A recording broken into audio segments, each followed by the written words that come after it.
વડોદરા મહાનગરપાલિકા તંત્ર અને સત્તાધીશોની અજબ ગજબની કામગીરી છે। વડોદરામાં કેટલાક વિસ્તારોમાં પ્રજાને બ્રિજ જોઈતો નથી, તેને લઈને રજૂઆતો અને આંદોલન પણ કરવામાં આવે છે, પણ પાલિકા તંત્ર ત્યાં બ્રિજ બનાવવાની કામગીરી શરૂ કરી દે છે અને જ્યાં પ્રજા પોતે બ્રિજ ઈચ્છે છે ત્યાં કામગીરી ગોકળ ગતિએ કરવામાં આવી રહી છે, લગભગ બંધ અવસ્થામાં છે।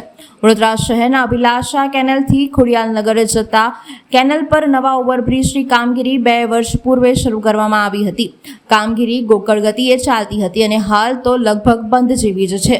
બ્રિજની કામગીરીને લઈને શહેર કોંગ્રેસના મહામંત્રી જીતેન્દ્ર ઉર્ફે પપ્પુ સોલંકી, સામાજિક કાર્યકર નસીમ શેખ તથા સ્થાનિક રહીશો અને કાર્યકર્તાઓએ કોર્પોરેશન વિરુદ્ધ સૂત્રોચ્ચાર કરી વિરોધ નોંધાવ્યો હતો અને કેનાલ રોડના નવા ઓવરબ્રિજની કામગીરી ઝડપથી કરવાની માંગ કરી હતી।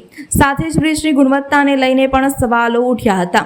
વિસ્તારના કાઉન્સિલરો, પાલિકાના અધિકારીઓ દ્વારા સ્થળ તપાસ કરી યોગ્ય કાર્યવાહી કરવાની માંગણી કરવામાં આવી હતી અને જો 10 દિવસમાં આ બ્રિજની કામગીરી પૂર્ણ નહીં કરવામાં આવે તો લોકોની અવરજવર માટે રસ્તો ખુલ્લો કરવામાં આવશે તેમ શહેર કોંગ્રેસ મહામંત્રી જીતેન્દ્ર સોલંકીએ જણાવ્યું હતું। વોર્ડ નંબર 2 પૃથ્વી સર્કલ કેનાલ રોડ કહેવાય, પાછળ પોદાર સ્કૂલ ને ઘણી બધી સોસાયટીઓ આવેલી છે અને અહીંયા ગાડી જનતાને ખૂબ જ તકલીફ પડે છે। આ બ્રિજ છેલ્લા 2 વર્ષથી બની રહ્યો છે પણ હાલ ગોકુળ ગતિએ કામ ચાલે છે, બંધ થઈ જાય, ચાલે છે, બંધ થઈ જાય। કોન્ટ્રાક્ટર 1.5 મહિનાથી અહીંયા દેખાતો જ નથી અને બેરિકેડ મારીને જતો રહ્યો છે।